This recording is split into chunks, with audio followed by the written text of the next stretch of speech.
તાપી જિલ્લામાં વિકાસ પ્રોજેક્ટોના નામે થઈ રહેલા જમીન સંપાદન અને આદિવાસી સમુદાય માટે વપરાતા વનવાસી શબ્દ સામે આદિવાસી પંચ દ્વારા કલેક્ટરને આવેદનપત્ર પાઠવી ઉગ્ર વિરોધ નોંધાવવામાં આવેલ છે।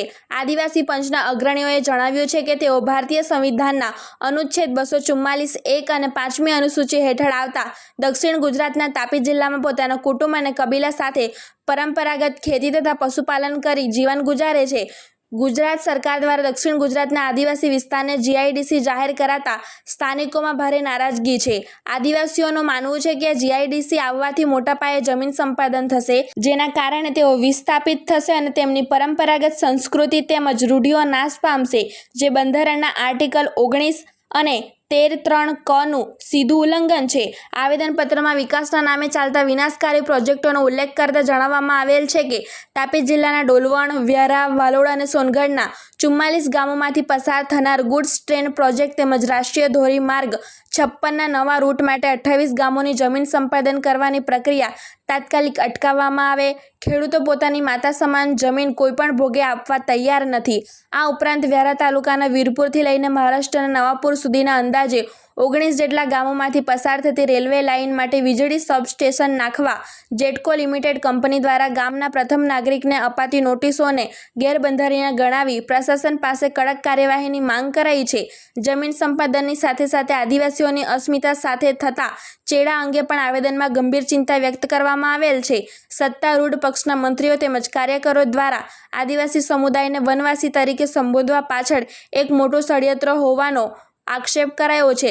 દેશના ગૃહપ્રધાન દ્વારા જાહેર મંચ પરથી વનવાસી શબ્દનો પ્રયોગ કરવા બદલ આક્રોશ વ્યક્ત કરી તેને આદિવાસી સંસ્કૃતિ અને બંધારણની 5મી તથા 6ઠ્ઠી અનુસૂચિને ખતમ કરવાનું આયોજનબદ્ધ કાવતરું ગણાવ્યું છે।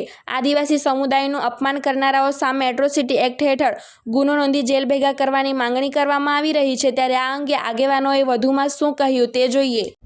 જોહાર, હું લાલસિંહ ગામિત।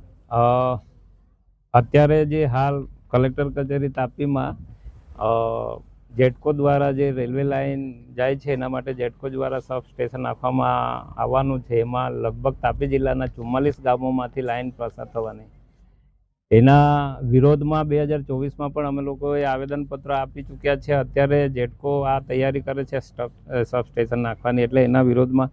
અને બીજું કે અમિત શાહ જાહેર મંચ પરથી દેશના ગૃહપ્રધાન એવું કહેતા હોય કે વનવાસી એવો શબ્દ વાપરતા હોય, તો અમે આદિવાસી છે કે વનવાસી છે એ કલેક્ટર શ્રીને પૂછવા માટે આવેલા। અને દર વખતે અમને આદિવાસીઓને એવું કહેવામાં આવે છે કે આ મોજમાં રહી છે, સાંજે મોજમાં રહેતા હોય છે। તો ગુજરાતમાં મોજમાં રહેતા હોય એનો મતલબ મને નથી ખબર પડતી, એટલે મારે આ પોલીસવાળાને પૂછવું પડશે કે મોજમાં રહેવું સાંજે એટલે શું છે એમ, તે પણ ગુજરાતમાં। અને બીજું મારે કહેવું છે આ લોકોને કે વનવાસી કહેવાવાળાઓને એવું કહેવું છે કે તમે વાંદરાને તમારા પોતાના વંશજ કહી શકો, તો આદિવાસીને તમને બાપ કહેતા શરમ આવે છે કે વાંદરો અમારો વંશજ છે એવું કહે, પણ આદિવાસી અમારો છે બાપ છે એવું કહેતા તમને શરમ આવે છે? અમે અહીંના મૂળ વાસીઓ છે, તો વાંદરાને તમે બાપ કહી શકો પણ આદિવાસીને તમે વનવાસી કહો છો, એટલે આ શરમજનક બાબત છે। એના માટે અમે લોકો કલેક્ટરશ્રીને કીધું છે, અને અમારા એક આગેવાને એવું કીધું છે કે FIR થવી જોઈએ એટ્રોસિટીની, અને એમના નામથી થશે એ એટ્રોસિટી, એટલે એ અમે આગળની કાર્યવાહી કરીશું અમે લોકો। આદિવાસી અને વનવાસી શબ્દ વચ્ચેનો ફરક શું છે? આદિવાસી તકલીફ એ છે લોકોને કે વનવાસી કહીશું તો આ લોકો વનમાં રખડતા રહેવાવાળા છે, આ લોકોને કંઈ આપવાનું નહીં, અને આદિવાસી જો કહેવા જાય તો અહીંના મૂળ વતની છે એવું સાબિત થાય, તો બધું જ અમારું પોતાનું છે, આ મિલકત અમારી છે, દેશ અમારો છે એવું સાબિત થાય છે। એટલા માટે તો આ લોકોને આ તકલીફ છે કે વનવાસી અને આદિવાસીનું ભેદ। એક હાઈકોર્ટમાં, સુપ્રીમ કોર્ટમાં પણ સાબિત થઈ ચૂક્યું છે કે વનવાસી ફક્ત એક નામ આપેલું છે, એ સંસ્થાનું નામ છે જે વનવાસી કલ્યાણ આશ્રમ ચલાવે છે એમના માટે, ફક્ત આદિવાસીઓ માટે વનવાસી શબ્દ નથી। તો આ દરેક આદિવાસીઓ માટે વનવાસી શબ્દ જે વાપરે છે એ યોગ્ય નથી। હું દિલીપ ગામિત, સેવાનિવૃત્ત અધિકારી છું।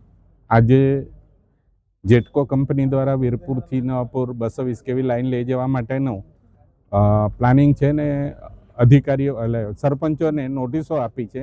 તે પહેલાં ગુડ્સ ટ્રેન આ લાઇન ગયા પછી ગુડ્સ ટ્રેનનો પ્રોજેક્ટ છે, અન્ય રોડ રસ્તાના પ્રોજેક્ટો છે, ઇન્ડસ્ટ્રીયલ પ્રોજેક્ટ છે। સરકારે તો વેદાંતા કંપનીને જે જમીન આપેલી એનો વિવાદ પૂરો નથી થયો, ને તે પહેલાં જીબીને આપી દીધું એ રીતનું જાહેરાત કરી દીધી, લોકોને ખુશ કરી દીધા ને વોટ લઈ લીધા. હવે બધા ચૂંટાયેલા કોઈ દેખાય નહીં ને પબ્લિક એવા જ લોકોને વોટ આપે છે કે જે છેતરે એમ.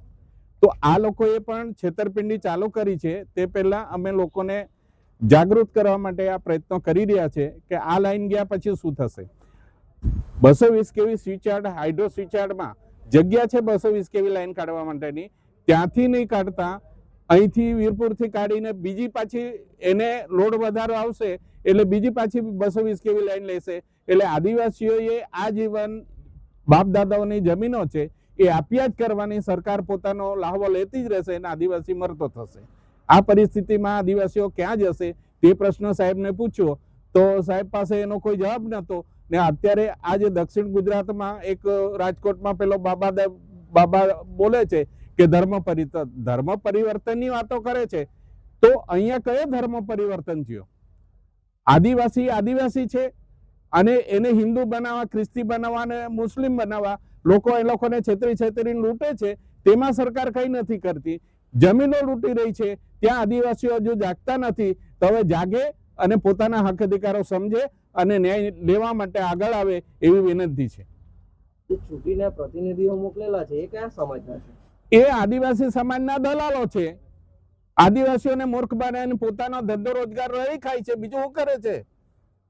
આદિવાસી સમાજે આદિવાસીઓને ચૂંટીને તો એ ને વોટિંગ આપવા માટે મૂર્ખ બનાવે. આગલે દિવસે જેને રૂપિયા આપી દે, અહીંના જે જિલ્લાનો પ્રમુખ છે એને રૂમકી તળાવમાં બરાબર રાતના માર્યો.